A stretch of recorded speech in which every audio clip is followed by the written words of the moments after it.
எந்த இடத்தில் அடி எந்த இடத்தில் ஏன் இதயம் துடிக்குது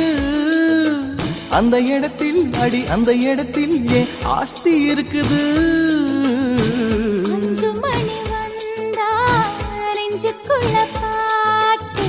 பூத்திருச்சு பூவு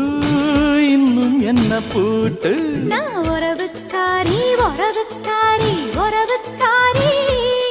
நீ கட்டிய வேட்டிக்கும் கட்டும் தாலிக்கும் உரிமைக்காரி நான் உறவுக்காரன் உறவுக்காரன் உறவுக்காரன் நீ கட்டிய சேலைக்கும் கட்டும் தாலிக்கும் உரிமைக்காரன்